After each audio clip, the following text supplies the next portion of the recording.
Good afternoon. On behalf of the Georgia State University School of Public Health, welcome to the 2021 Kreuter Katz Lecture on Health Equity.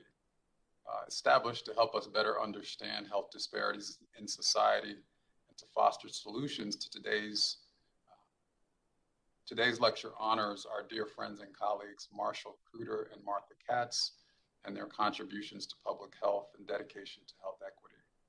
This presentation would not be possible without the generous support of the Healthcare Georgia Foundation. I want to thank Dr. Gary Nelson, president of the foundation, for his longtime support and for the foundation's partnership with the Georgia State University School of Public Health. Today, we are proud to host Dr. Sandro Galea as our distinguished speaker to discuss inequality and the COVID-19 pandemic. Dr. Galea is a physician, epidemiologist, author, and Dean and Robert A. Knox Professor at Boston University School of Public Health. He previously held academic and leadership appointments at Columbia University, the University of Michigan, and the New York Academy of Medicine. Dr. Galea has published extensively and has been listed as one of the most widely cited scholars in the social sciences. He's a regular contributor to a range of public media on the social causes of health, mental health, and the consequences of trauma. Dr. Galea is past chair of the board of the Association of Schools and Programs of Public Health and past president of the Society for Epidemiologic Research and of the Interdisciplinary Association for Population Health Science. He is an elected member of the National Academy of Medicine and recipient of several Lifetime Achievement Awards. We're very honored to have him speaking with us today, and following his presentation, there will be time for questions. Viewers are invited to submit questions by sending them to phevents@gsu.edu. Again, that's phevents@gsu.edu. At this time, I'd like to welcome Dr. Galea. Thank you very much, and thank you for having me. It's really an honor to be here, particularly an honor to be here for a lectureship that honors two people who I admire very much, Professors Kreuter and Katz. And it's really wonderful to be with you here all today. As I'm going to speak about in my talk, I think this is an important moment in time for us to have public health conversations that advance the agenda of public health, and I'm grateful to all of you for being part of that conversation. So let me share my slides.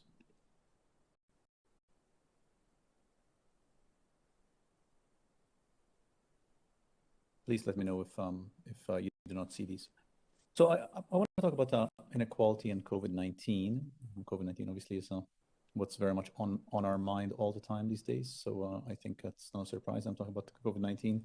But as I'm going to make the case, I don't think it's possible to understand COVID-19 without understanding the world as it was before COVID-19, without understanding what it was that set us up for COVID-19 to be the way it was. And I'm going to make the argument that COVID-19 really represents a triumph of a number of things that we've invested in and an utter failure of a lot of things that we have not invested in our society.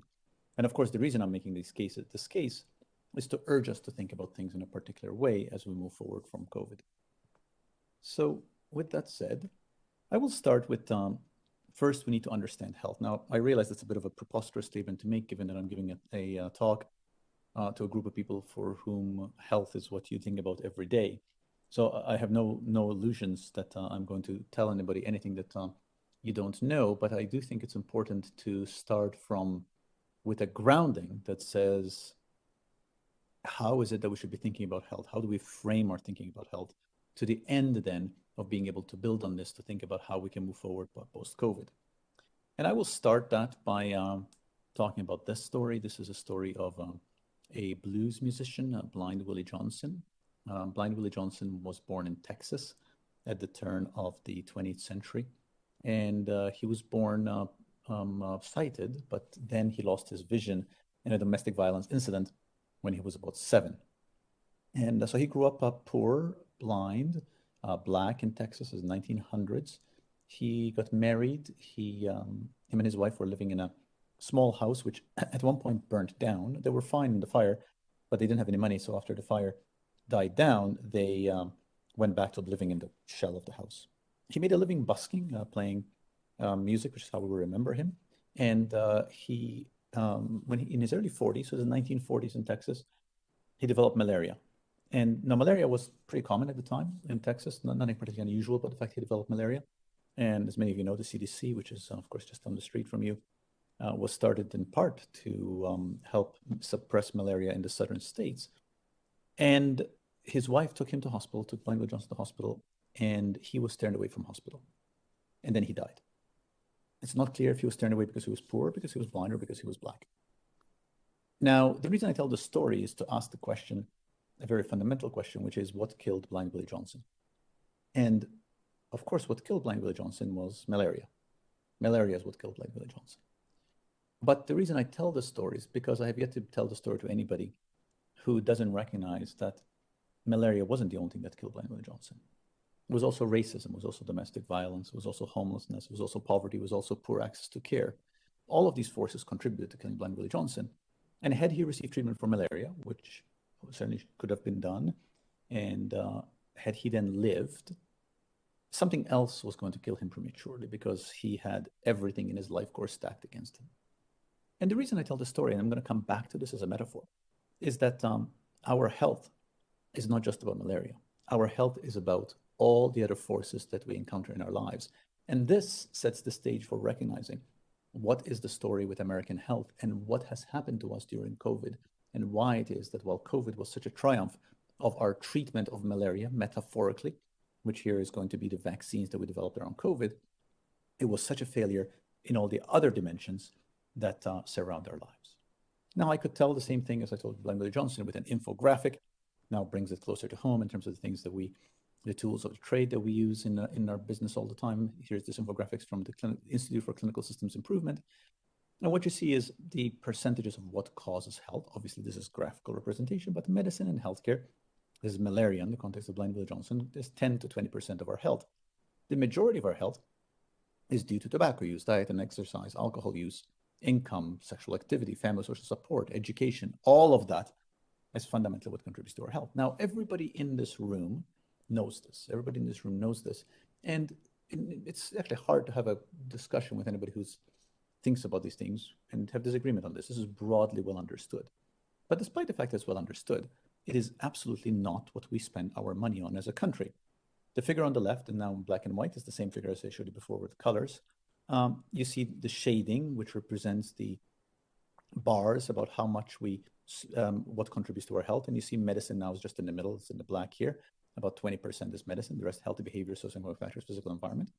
But the figure on the right represents what we spend our money on, and we spend 90% of our money on medicine. So there's an enormous mismatch between what causes our health and what we spend our money on. And that mismatch has been with us for decades as a country. And that mismatch is the reason why our health is in the condition it's in today. Now, as Dean Lin mentioned, I currently live in Massachusetts.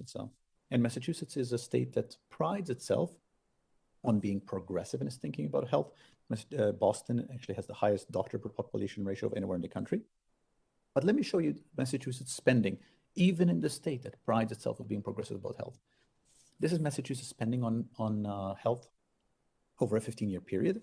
What you see is we increased our spending in healthcare by about 80%, kept the same or decreased our spending on primary, secondary education, law and public safety, mental health, public health, higher education, early childhood education, environmental recreation. All of that stayed the same or went down.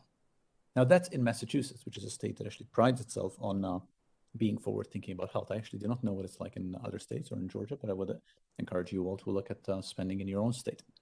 Now, this essentially characterizes the whole country, that essentially in the country, our pattern of focus on health is a pattern of focusing on treatment, on treating disease, on treating malaria, to use the Blind Willie Johnson metaphor, and essentially ignoring the other forces that generate health, even though the other forces matter more for health than does the actual treatment of disease. And we have paid the price for that. This is life expectancy for the US as a country. The burgundy line is us, life expectancy. This goes all the way to 2015, by the way. This is well pre-COVID. And the other colorful lines are other high-income countries, which are the valid comparison.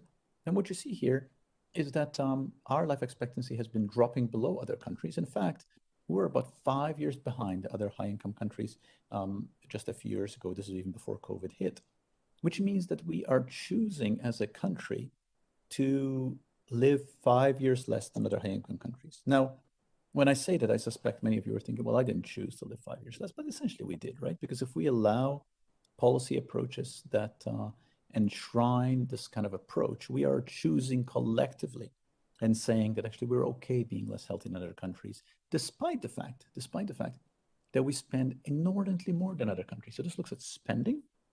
The blue line on top is our spending on health. The other colorful lines are spending of other high-income countries. And you see, we're like spending more and more since 1980. We've essentially separated from other countries in the past 40 years. We now spend about 30% more than the next closest country in its spending to us on health. So we spend more on health, but we spend it in a very particular way. Essentially, we spend it on the treatment of disease, and we're spending less and less on the other forces in the world around us. This looks at projected spending for leaving aside social securities from a congressional budget office. You see spending on healthcare programs increasing. You see it's growing up. That's the blue bar and the light blue line in the middle, while spending on everything else going down in the gray bar.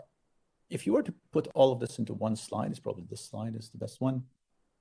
This puts on the y-axis life expectancy, on the x-axis spending. And you see all the other rational countries, they spend more and they get higher life expectancy, but not us. We spend more and our life expectancy falls off the chart and it actually goes off into, sort of, it's like we're failing to thrive. I would challenge the audience to think of any other sector where we spend more than all our peer countries and get less of an outcome. I really can't think of one. Sometimes people say things like defense. I mean, the outcomes in defense are much more nebulous. But if I were to tell you that your smartphone is in your pocket were to cost more, but it holds less data and is slower than the smartphone you could get in other high-income countries, I bet you wouldn't buy your smartphone. I bet you would actually think twice about it.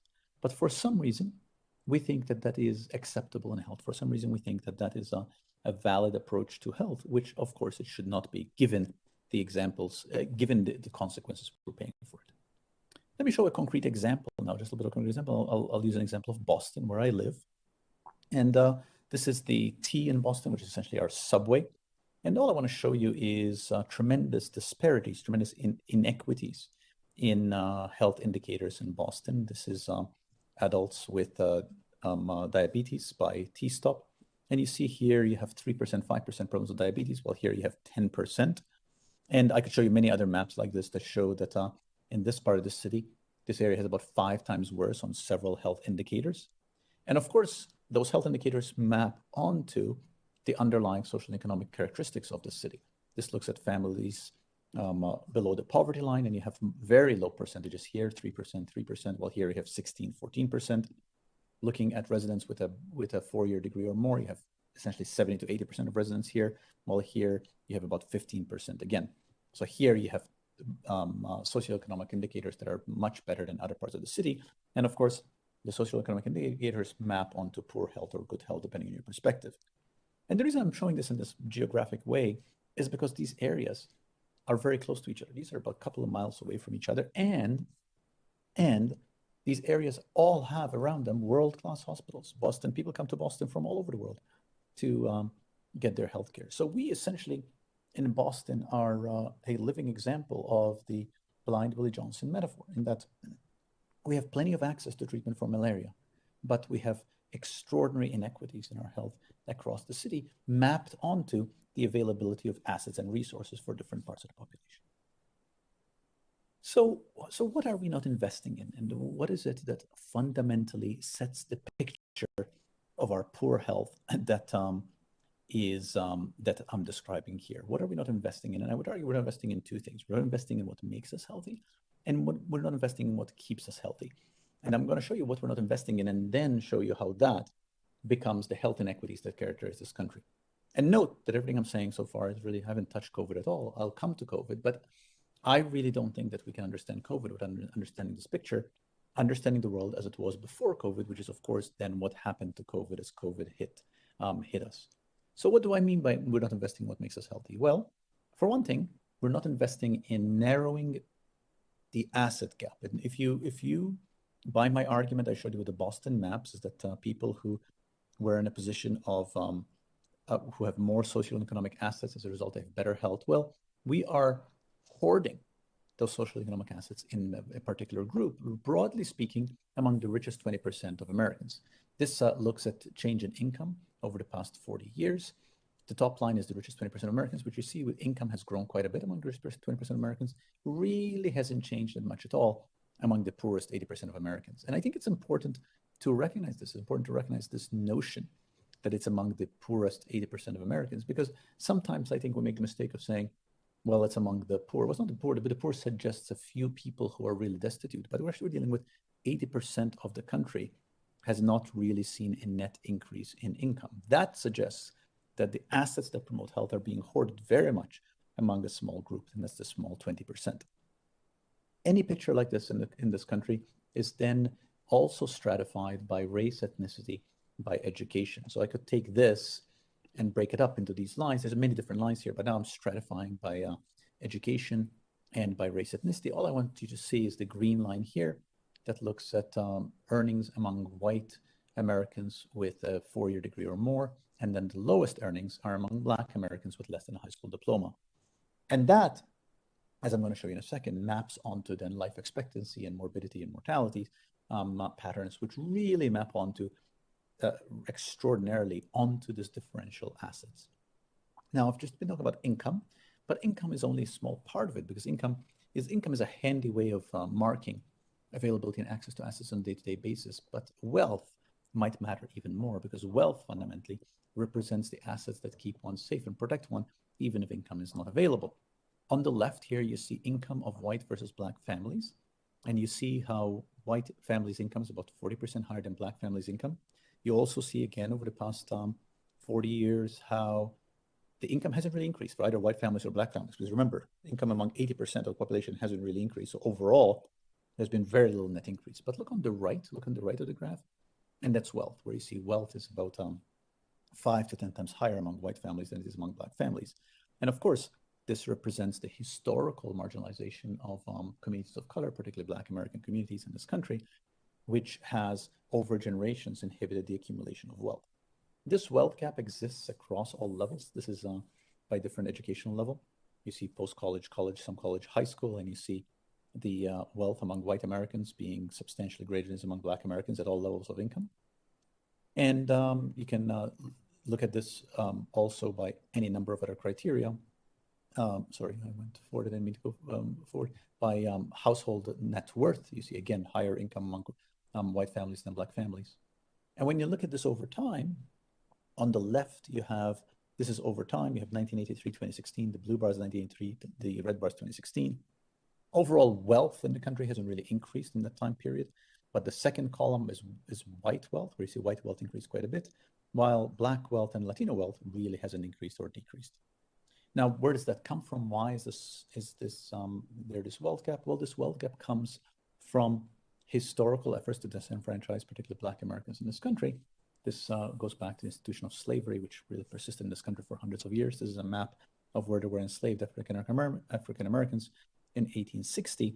And really, I put this here to note that the country is built on multiple systemic efforts at systemic racism that has disadvantaged a particular group, in this case, Black Americans, although one could make similar arguments about Indigenous Americans and other people of color. And it wasn't just with the formal institutions of things like slavery, it was also extended then to Jim Crow laws and efforts such as this one. This is a map that shows redlining. Redlining was the practice that of marking neighborhoods in red to suggest that banks should not invest and should not lend mortgages in them. This actually emerged from an effort in the 1930s, a well-intentioned federal effort to encourage Americans to buy homes, and the Homeowners Loan Corporation would create these maps, and these maps were guidance to the banks as to where it was safe, quote unquote safe, to lend money for mortgage. And the green areas where banks were encouraged to lend money for mortgage, yellow so-so, and the red, banks were discouraged from lending money for mortgage. And of course, those areas which were redlined, the areas in red, were areas where African Americans lived predominantly.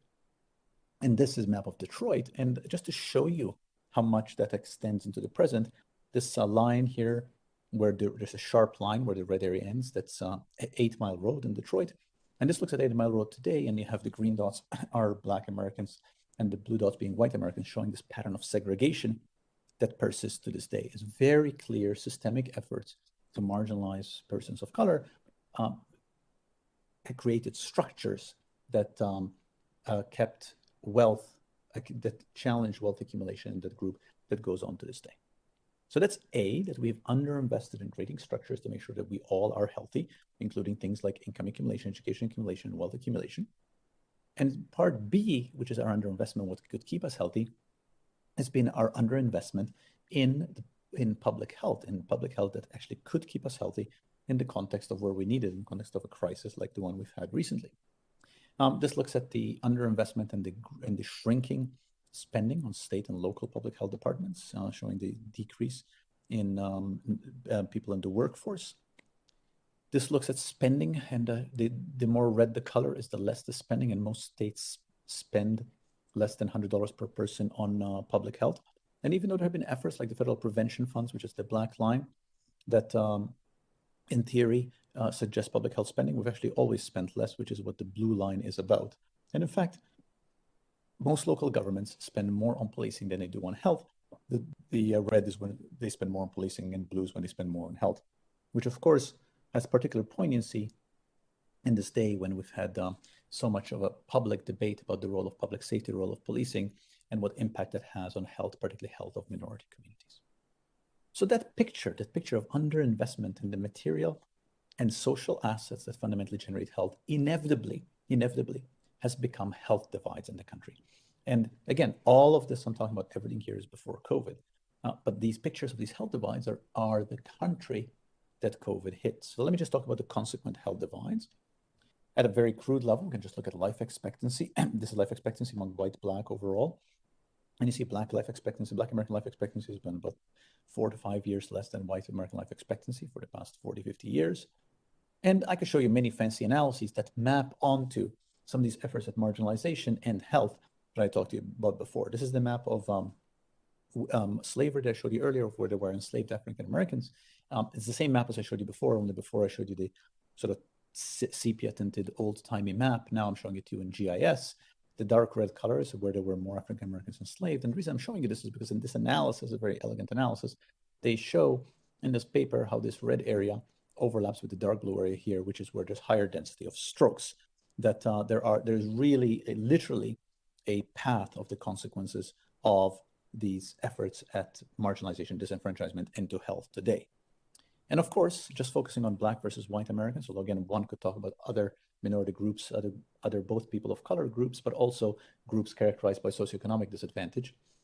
You have mortality rate among black Americans versus white Americans. Black is blue, white is red. Higher mortality among young, middle ages, and older ages among black Americans versus white Americans. And higher risk factors of high blood pressure, diabetes. Again, you see higher rates among black Americans versus white Americans at younger, middle, and older age groups. I could also link other socioeconomic processes that I showed you earlier directly to health inequities. For example, I could go back to redlining.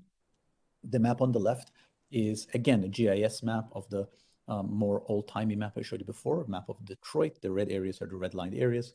The map in the middle shows where there was household foreclosure in 2008 recession. The areas which were redlined, where there was less investment in home ownership, became areas where there was more foreclosure in 2008 recession. And the map on the right is poor health, and the darker areas being more poor health. Redlining, more housing foreclosure, more poor health over the course of decades. And I've been talking here about race in particular, but as I said, one can actually look at these kind of cleavages by a number of social economic indicators. This looks now at income, and we're looking at the richest 20% and the poorest 80% of the population by income. The green bar is the richest 20%. The brown bar is the poorest 80%. And what you see here is these are cardiovascular manifestations, CHF, angina, heart attack, and stroke. And you see much lower prevalence among the richest 20% than among the poorest 80% in all of these indicators. Perhaps most incredibly is that this gap between the two is increasing. This looks over time, over the past 20 years. Angina is on top, heart attacks on the bottom. The green is richest 20%, the brown is poorest 80%. And you see how the lines are separating more and more, that there is actually growing gap between the richest 20% and the poorest 80%. And another way of looking at this is this way. Same for indicators. I'm showing you this 20 years ago, 1999, 2000, and 5 years ago, 2015, 2016. Again, green is richest 20%, brown is poorest 80%. And you see, for example, look at CHF. There was a gap in CHF 20 years ago, a wider gap 5 years ago. Angina, there was no gap 20 years ago, big gap 5 years ago. Heart attack, no gap, big gap. Stroke, bigger gap, and now it's a bigger gap. So the growing asset gap that characterizes the country has become a growing health gap that characterizes the country on multiple dimensions: race, ethnicity, and also socioeconomic position as measured by multiple indicators. And because this is a room of people who are dwelling in academics and then thinking about these things from a scientific point of view, there's often much conversation about, well, which matters most, and all of these factors matter together. So I just want to share this one slide, which I think captures well how these factors go together.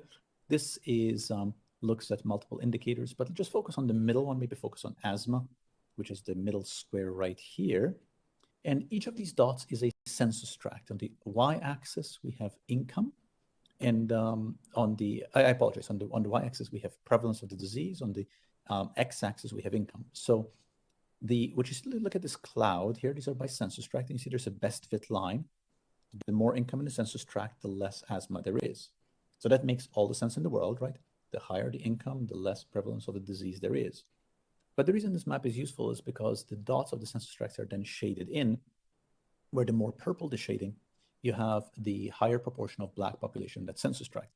And you see that the Black population clusters in the lower income, high burden part of the full cloud of dots. So that's how race in America tends to intersect with socioeconomic position in America, that there's an overall socioeconomic position picture, which you see here, more income, less disease. But then you have where more people of color are in areas with the fewer resources and even higher prevalence of disease. So all of that, everything I've said, I could have told you had you invited me here 5 years ago. There's nothing new about that. The reason I think it's important to state is because, well, I think it's important in and of itself, but it's because it is impossible to understand COVID-19 without understanding this picture. And it is, I think, to our collective discredit that actually we have not had the COVID-19 conversation with as much clarity as we should about the underlying conditions that predicated the consequences of COVID-19.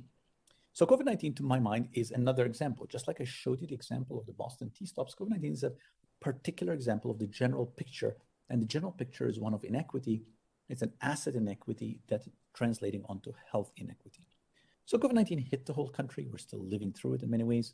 There's a map of the country that came out from the New York Times, where they used red to color cases of COVID-19. And the reason I'm showing this map is because if you were an alien who descended upon the United States and you didn't know what this was about, you knew there was nothing good about this, right? Because it almost makes the country look like the whole country is on fire. We've been through multiple waves of COVID-19. This is, I updated this about a month ago. Now, as you know, we're on the waning part of the Delta wave. Hopefully it's the last wave, but we'll see. And everybody here also knows that it's not just COVID-19 that has been a cause of mortality, but also it's been with excess mortality from all sorts of other diseases at the same time. This looks at the 2020 picture of excess mortality. The red is 2020. The gray lines at the bottom with the black line being a summary line looks at excess mortality that we've had in previous years. And you see how much more death we had in COVID-19 than we had in the year of COVID-19 than we had in other years. COVID-19 itself became the third leading cause of death in 2020 after cancer and heart disease, which is quite remarkable. We've had more than 700,000 lives lost, as everybody here knows. And I think at this stage, we're almost inured to COVID-19. And I had somebody say to me, what possibly new could one say about COVID-19? So much has been said about it. And I mean, I'll leave it to you to judge whether or not what I'm saying is new. But I actually argue that we have almost grown accustomed to the presence of this disease in a way that we shouldn't. And so just by way of thought exercise, I might encourage everybody here to think this way.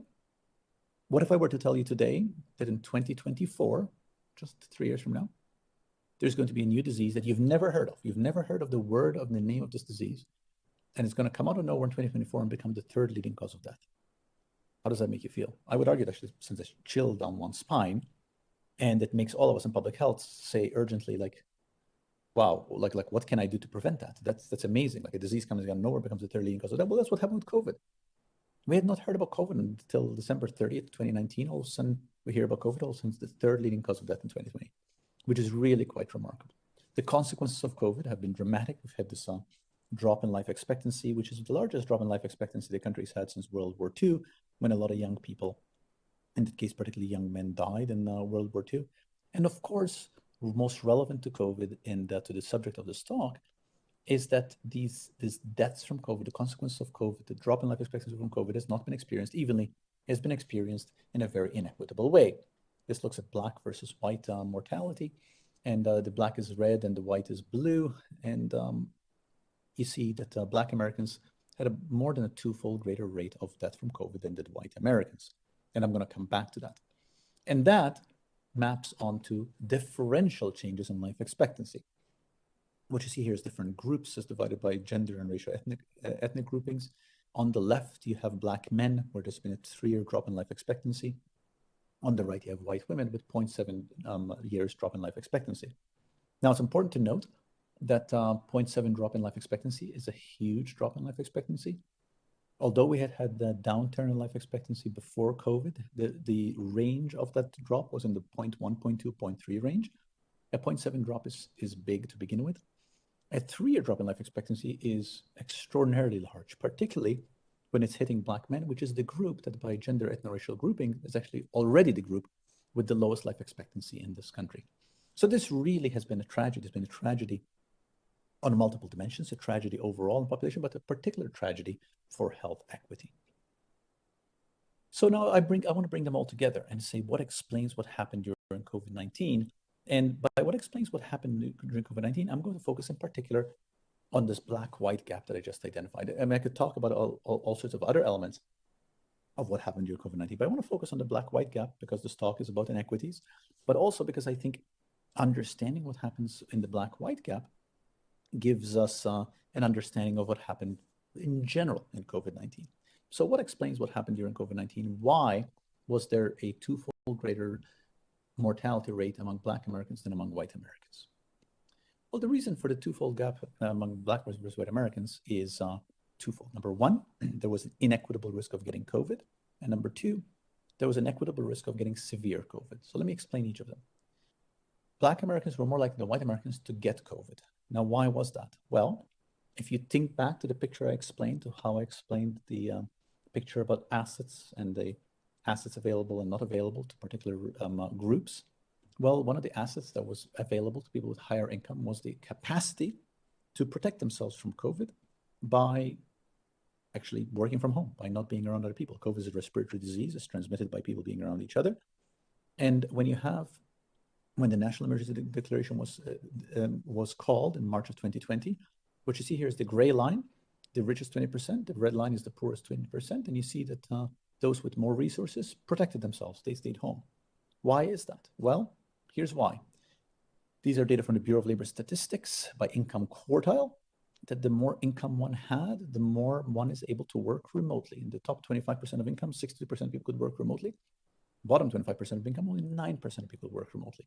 So in other words, the asset patterning that one had before COVID determined one's risk profile during COVID. This looks at income and the income quartile, and that of course also maps onto race. And this looks, for example, a black African American being much more likely to be employed in essential industries. And as I showed before, people of color are much more likely to be earning less income than our white Americans. So the underlying social economic picture became a picture of risk during COVID and became a picture that explained who was less likely to get COVID. So that's number one. There was a greater risk of getting COVID among people of color, in this context, Black Americans. And secondly, it's not just about getting COVID, it's having severe COVID. Well, what made COVID severe? Why is it that one person got COVID, another person got COVID, and one was more severe than the other? We've known the answer to this since February of 2020. These are data from the China CDC. And what you see is that death rate for COVID is more marked for people with underlying conditions like heart disease, diabetes, respiratory disease. And it's having those conditions that predispose you to death from COVID. Now, I already showed you earlier who had most of those conditions in the United States. Those were people who were already disadvantaged, people of color, people with fewer economic means.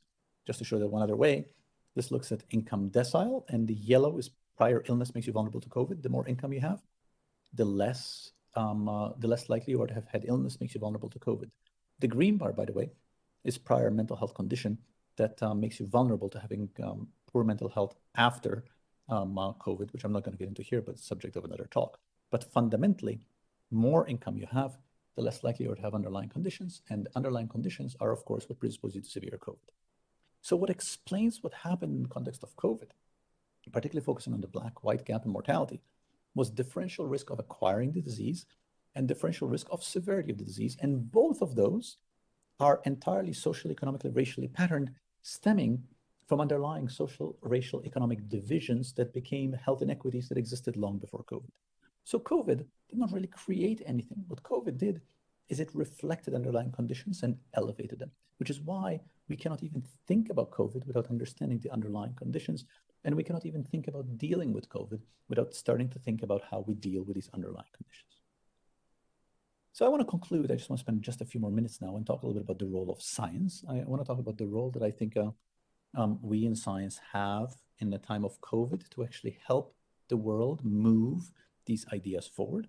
And I want to talk about how I think we fell short in that regard. And that, by talking about how we fell short, in no way does it obviate the fact that I think there's been tremendous things that science has done. But I think in this context, I want to interrogate how it is that we fell short and what it is that we could actually have done that we can do better, because I think a lot of our credibility depends on always doing better, on illuminating truth so that we can actually push this kind of reasoning so that the world well understands it, to the end of actually encouraging the world to change issues that are consequential for our health. So as I shift to the role of science, I want to talk about how we fell short. I think we fell short on our promise of science during the time of COVID in three particular ways: with false certitude, contradiction without acknowledgement, and intolerance of disagreement. Let me just talk about each one very briefly, because I want to make sure we have plenty of time for questions. I think there's been substantial false certitude in the science, particularly around prediction of where the pandemic was going to go. And of course, prediction is notoriously difficult. Nothing wrong with being wrong on prediction, but it has been problematic that we have posited various predictions that without being clear about how little we knew, and we have been in a position of being dispositive and declarative about where things were going, when in fact it was actually not where things went at all. This looks at, for example, just one snapshot of one of the models that emerged soon after COVID, which of course was colossally wrong. And I'm not saying this to point out or point a finger at any one particular scientific group, but I am pointing out that this has actually resulted in a growing sense about how science let the world down on this. And this is not because we're wrong, but it was because we did not acknowledge the fundamental limitations of a lot of our methods. This is a quote from a paper I really like: with a lot at stake, we should recognize our fundamental limitations and recognize the uncertainty of our assumptions. If this is not the case, our results of our models are on a par with assumptions or guesses. And I would ask you all now to think a little bit about what has transpired during COVID, and to think about how much scientific opinion, particularly scientific opinion communicated in short, pithy aliquots on social media, has been presented as truth and with certitude, when in fact it actually was neither of those, but it was actually essentially opinions of people who happen to be scientists. I think what's frustrating most about this is that actually we have scientific evidence that being upfront about uncertainty does not dissuade people from listening to science. This is a paper that actually looked at communicating uncertainty, and says communicating uncertainty only exerted minor effect on trust. Knowing this should allow academics and science communicators to be more transparent about the limits of human knowledge. And that's a lesson that we need to take very much to heart in the context of this pandemic and future pandemics.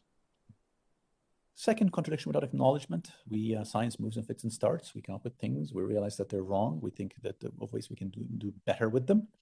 And we haven't really done that. I mean, these are things like around mask wearing, which actually started off with you don't need a mask. And of course, science evolved, but rather than explain the science evolving way, so went on to delete everything we said, like we had never said that before. And third, and perhaps the hardest of these, is intolerance of disagreement.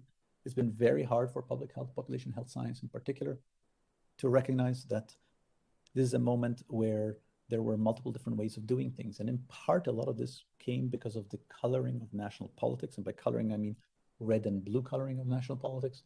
We are today in the emerging from a number of national elections that are starting to echo what happened in last year in the last election. But as a result, we drew battle lines. We drew hard lines where we said, there was one way of thinking and one way alone. Anybody who deviated from that one way was not considered to be true to our mission in public health, which is simply wrong. And I think it suppresses a plurality of perspectives that we need in order to do the best possible science.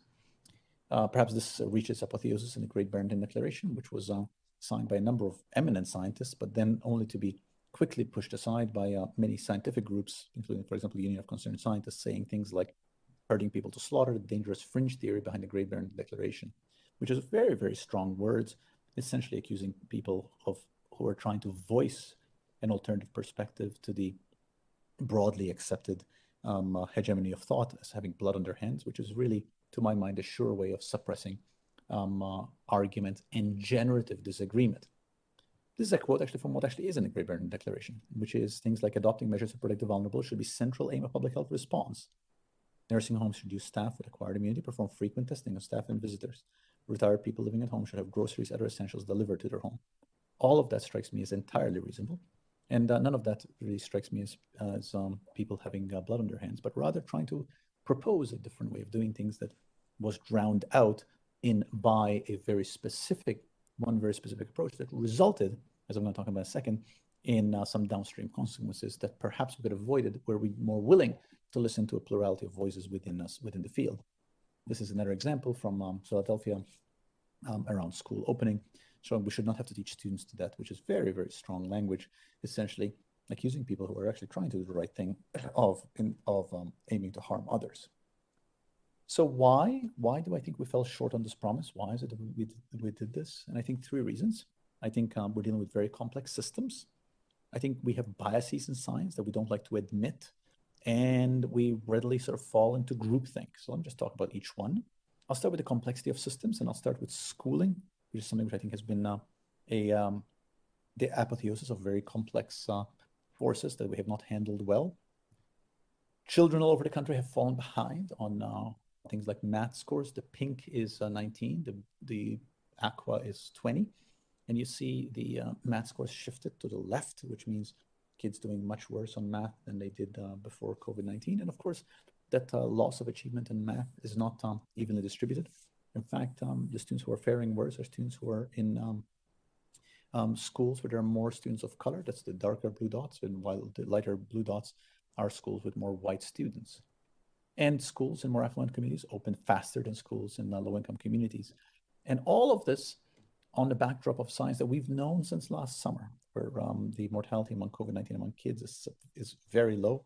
Kids are less likely to get COVID-19, less likely to have severe COVID-19, less likely to transmit COVID-19. And in fact, the risk of real harm to kids from COVID-19 is substantially less, for example, than the risk of harm to kids from driving to school. And at the same time, we know that education is perhaps the single most important predictor of long-term health. This looks at Latino, Black, white, but maybe just focus on white on the right, just to make it easier. And you see the step function, and this is more education. The more education you have, the lower mortality you have. So we know this, and we know that by holding kids back, holding social and intellectual development back of kids, we are essentially imposing a life course health burden on these kids, which is then it's no wonder, of course, that we've seen these protests around the world around what has happened around schools. And I think science has been a part of this in not helping prioritize what really matters most. Biases. We are biased in many ways. I mean, decision makers are often biased. And just to lift it out science for a second, I'll talk about Congress. This is the swearing in of the 116th Congress. And there's quite a bit of conversation about how Congress does not represent the people, but perhaps the single biggest way in which Congress does not represent the country is this. You can look at the yellow. This is how much there is in Congress. This is how much there is in the country. If we're in person, I would ask you to tell me what the yellow is. Well, the yellow is percent of people without a four-year college degree. Fewer than 5% of people in Congress do not have a four-year college degree, while 65% of Americans do not have a four-year college degree. Now, arguably, we do want Congress to have better education in the rest of the country. That's okay.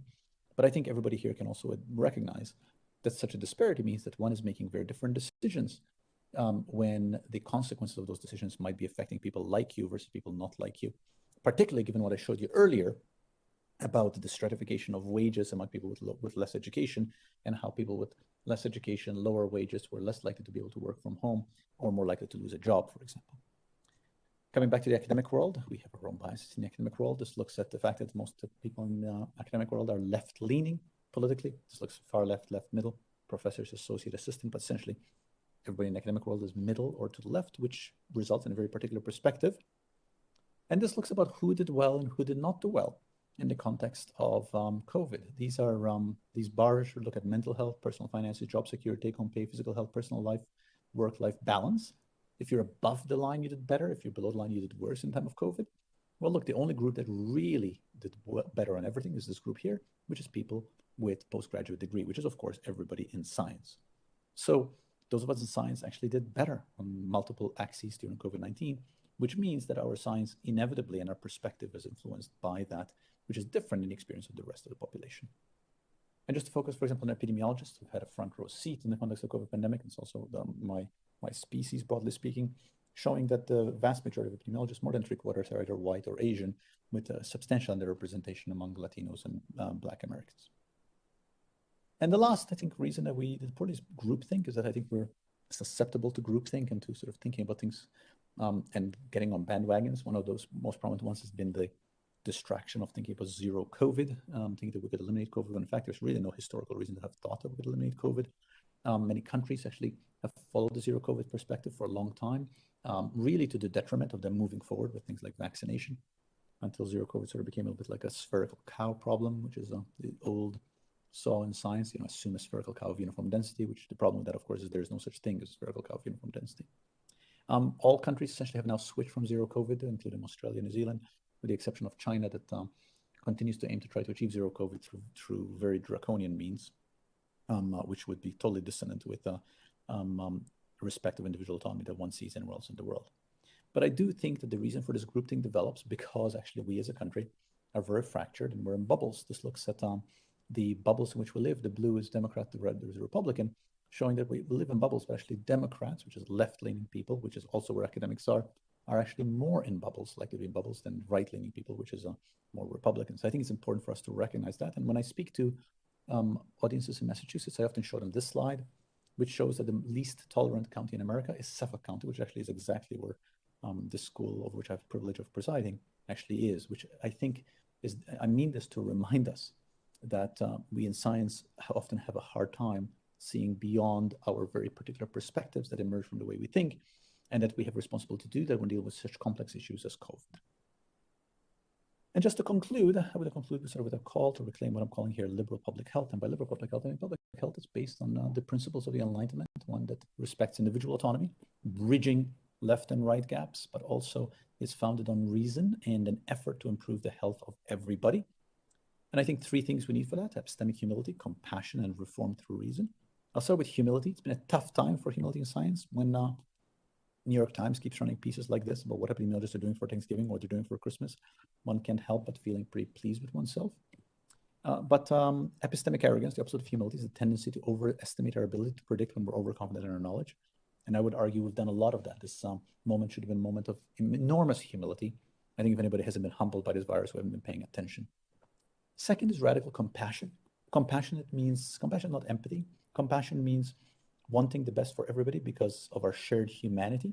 And our shared humanity means recognizing things like this. This slide I showed you earlier, that recognizing you may be in the top 25% of income quartile, which, let's face it, most scientists are, and you may be able to work from home, and everybody around you may be able to work from home, but remembering that most people cannot work from home, which of course should change how we think about the prescriptions that we are pushing for with our science. And recognizing, for example, that while there was a dip in employment for all jobs, actually among high wage employment, which is the circles we run in, employment is actually up over what it was pre-COVID, while among low wage employment, it's still 20% down. And recognizing that as a direct result of some of the efforts we took to mitigate COVID, we had a record year in terms of drug overdose deaths, with more than 93,000 Americans dying from drug overdose, 20,000 more than there were the previous year.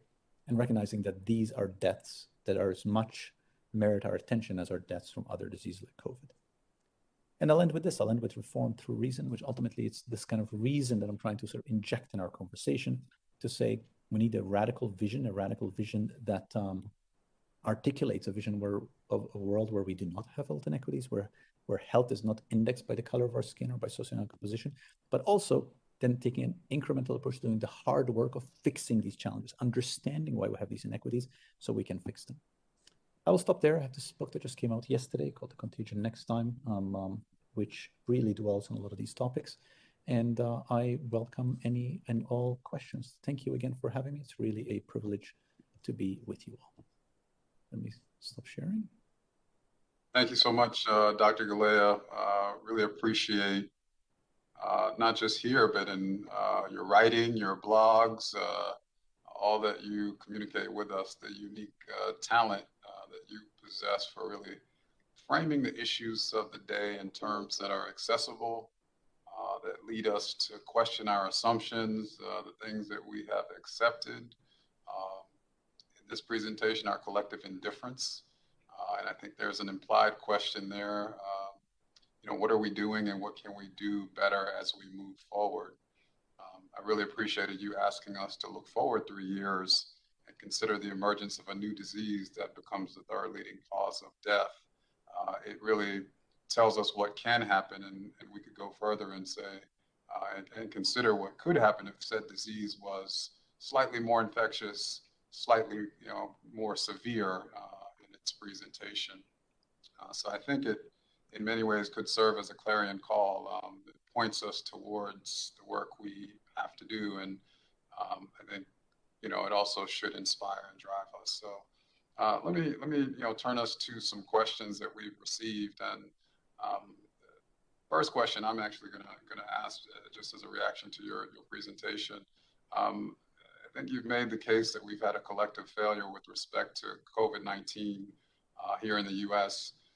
You've pointed to some drivers of those failures, including complexity of systems, groupthink, biases, intolerance of disagreement, uncertainty. And I would say, certainly hindsight is helpful in analysis and sense making. Given the society we have and the role of public health in that society, I suppose a question is, could we have done better? And if so, how? And maybe a better question is, what should we do now so that we can be better prepared as we move forward and for the next major health challenge? Yeah, I think the way we need to think about doing better is to think about approaches that recognize the underlying divides that characterize our world, approaches that disadvantage particular groups, and recognize that particular approaches are likely to even deepen those divides, which should be counter to what we want. And I use, for example, the school closures as an example, that saying that we are worried about transmission in children, we're always worried about all sorts of things. Ultimately, everything we do should be about balancing risks. Saying that we're worried about that and not being worried about the negative impact that school closures are going to have on children, and particularly the impact that school closures is going to have on children in schools that are predominantly serving children of color or schools serving children with lower socioeconomic position, is, I think, missing the point. I think it's missing the point that the goal of everything we do in public health and societally to improve health should be, yes, to promote health overall, but also to narrow health gaps, that the two should be inseparable. Our role should be to improve overall health and to narrow health gaps, and we often forget the latter. And I do not think that we have made the effort in a time of COVID to think in this way. You also spent a fair amount of the early part of the presentation really challenging us to think about health divides. And so I guess my next question is really about that. I think the map of Boston that you shared, for those of us in Atlanta, you could overlay the same, sure, geographically, the South and the Southwest in Atlanta, experiences the same disparities and equities that you laid out. So maybe we could think about social determinants for a minute. One of the questions we received is as follows. It says, many of the highest leverage interventions in social determinants of health have long etiological causal pathways and very long time frames from intervention to health outcomes.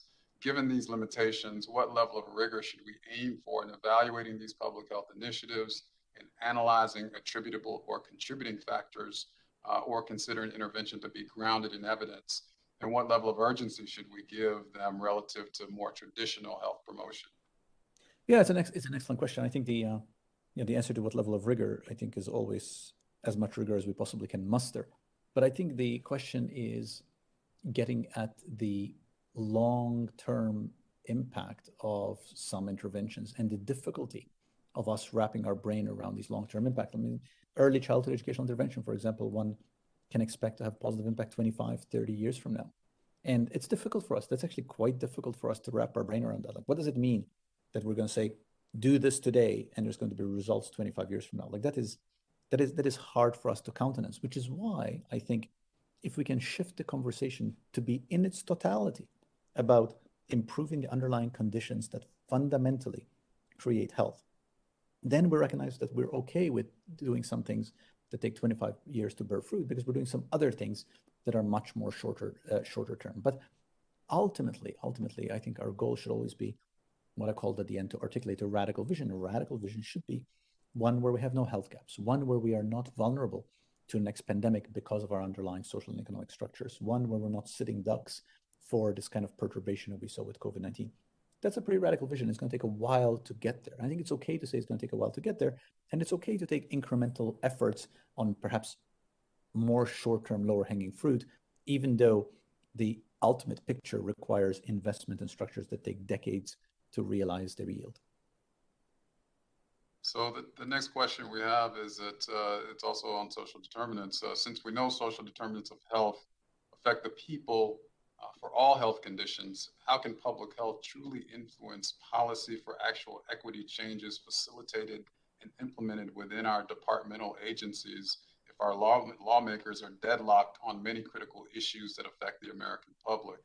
How instrumental are public-private partnerships in our charge for health equity when government cannot decide the best path forward? Yeah, it's an excellent question, and I appreciate the question. And I think part of the answer to the question must rest on how one sees policymakers or elected officials operate. If one sees them as leading, then I think we're in trouble. I tend not to see policymakers and elected officials as leading. I tend to see them as following where the public conversation is. And I think, therefore, the power lies in shaping the public conversation. And the reason for, I think, the enormous divisions that we see among elected officials is because they actually reflect divisions in the population. And this is why I started in my last third of my talk. I really was trying to push us in science to get better at listening to plurality of perspectives so we can actually articulate approaches around which everybody can get behind, which I think then public officials will fall behind. I mean, there's plenty of, we can do a whole hour talk critiquing the political process. I see that as outside of my bailiwick. I'm speaking from within science. I think we have a responsibility to hold a mirror to ourselves. But fundamentally, I think we need to change the conversation within science, within population health science, and the public conversation, the political conversation will follow. It always does. Let me, in our closing minutes here, pose a question that's really focused on students. What advice do you have for students who are passionate about health equity? How can the question, we as students, help advance the conversation on health equity and how to improve it? Yeah, it's an excellent question. First of all, I think my advice to students who are interested in health equity is to remain interested. I think it is a critical area. I think it gets at the very heart and soul of what one should care about when one cares about the health of the public. So my central advice is encouragement in saying, please stay interested and remain interested all your life. Number two, I think my advice would be the same as I would have to students interested in anything, which is read everything you possibly can, learn from good people around you until you find yourself in a place where you can carve your own path and make your own contribution. You know, I wrote this book as a way of encouraging the next generation to write a better book. And I think that's how the world moves forward. Hopefully makes a small contribution and hoping for the next generation to make an even better contribution. So to all the students out there, I am standing by to learn from you all and to be led by you. Well, Dr. Galea, thank you so much for being with us, for sharing your insights and as public health researchers, educators, and practitioners, we're committed to the work of eliminating the forces of inequity and to promoting health and well-being for all. By reducing disparities that disproportionately affect our most vulnerable, we're best able to prevent the next potential crisis affecting us all. Thank you all for joining us for this School of Public Health Kreuter Katz lecture on health equity. This live stream has been recorded and will be available on our SPH YouTube channel shortly. On behalf of the School of Public Health at Georgia State, thank you all and be well.